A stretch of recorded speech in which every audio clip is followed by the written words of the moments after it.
Esse poema diz: as águas são tantas e brancas e esverdeadas, ao cair se desfazem numa nuvem nada. O olhar estremecido pende sobre o poço da garganta do diabo, puro alvor em alvoroço. Extintas vozes cantam, no coração do homem, rio, pedra, bicho, mato, são somente nomes com que ele tenta em vão se aproximar do sagrado. Então vamos guardar aqui, de todo modo, esse negócio de um alvor em alvoroço, de um lugar que é justamente o despenhar-se, porque as cataratas de Iguaçu são uma visibilização desse estado de catástrofe da água que corre placidamente por um rio que nem é tão grandioso, né? O rio Iguaçu ele vem como um rio plácido, pacífico, vamos dizer, um rio da aldeia, poderíamos dizer. Num determinado momento ele se alarga e despenha, né? Num efeito cascata de cascatas. E isto está ligado justamente a esse súbito acontecimento, esse acidente de curso, né? Que está nos dando aqui vamos dizer, essa imagem do acontecimento poético como essa perturbação do curso, né? Mas agora eu chego a um poema que nos toca mais diretamente numa questão teórica que envolve esse limite da prosa com a poesia e que podemos, de algum modo, extrair daqui. O poema se chama Razão do Verso e diz: saltar, saltar as linhas, escandir, dizer mais nas entrelinhas, brincar, brincar com a língua do céu da boca ao céu da amarelinha, amar, amar o verso, livre, antigo, diverso, paixão medida. Este poema, eu acho que podemos lê-lo em contraponto com um texto de Giorgio Agamben, num livro chamado Ideia da Prosa. Na verdade, é o texto que dá nome ao livro. Não sei se foi citado eventualmente aqui no evento esse texto, mas ele diz respeito à questão que eu estava querendo colocar.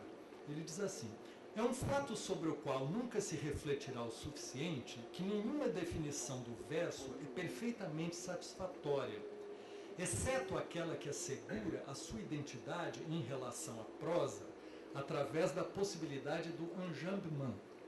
Ou seja, o que definiria, o que distinguiria o verso e distingue o verso e, portanto, o poema da prosa é a possibilidade do enjambement, que é, de certo modo, um salto no percurso, no curso linear da língua, né, da linguagem. Diz assim: nem a quantidade, nem o ritmo, nem o número de sílabas, todos eles elementos que podem também ocorrer na prosa, fornecem, desse ponto de vista, uma distinção suficiente. Mas sem mais, a poesia, aquele discurso no qual é possível opor um limite métrico a um limite sintático. Todo o verso no qual o enjambement não está efetivamente presente será então um verso com enjambement zero. E prosa, aquele discurso ao qual isto não é possível. Ou seja, a distinção, o que distingue o verso não é ser metrificado, o fato de ser unidades rítmicas com certas propriedades ou características rítmicas, isso não seria suficiente, porque essas características que a gente encontra no verso, elas se encontram também na prosa. Mas o que distingue o verso é justamente aquele salto que faz com que nos faz escandir, né?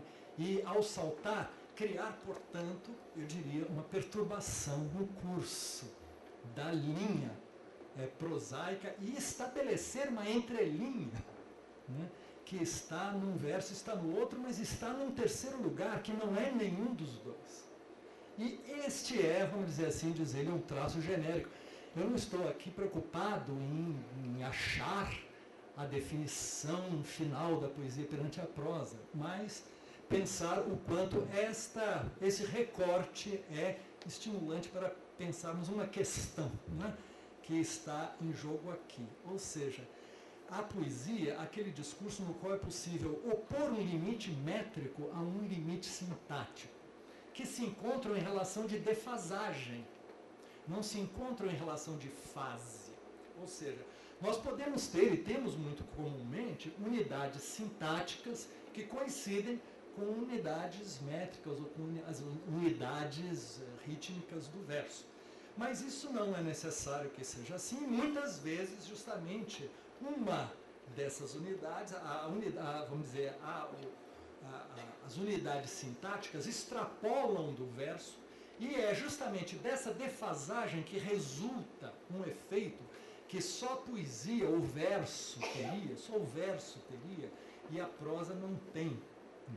E este efeito, então dizer, faz com que quando no poema as unidades sintáticas coincidem com o verso, e isto não forma o que nós chamamos de enjambement, isso não significa que não há enjambement, mas um estado zero do enjambement, que ele diz que se encontra num poeta, por exemplo, como Petrarca, mas em outros poetas justamente essa variação é constitutiva. Para falar de um poeta que esteve aqui, Antônio Cícero é um poeta que justamente faz uma poesia de caráter reflexivo, ou que tem uma densidade ou uma construção, vamos dizer, sintaticamente muito articulada, mantendo unidades rítmicas metrificadas que ficam disfarçadas pelo caráter continuamente, vamos dizer, defasado da frase com o verso, e o efeito é que é um poeta que, sendo filósofo ao mesmo tempo, extrai o máximo efeito desta situação de, vamos dizer, descolamento inerente, não é? Mas que faz com que justamente a poesia e a prosa estejam em questão ali nessa poesia, para remeter, portanto, a um exemplo muito próximo, muito presente aqui, desta questão que está sendo colocada.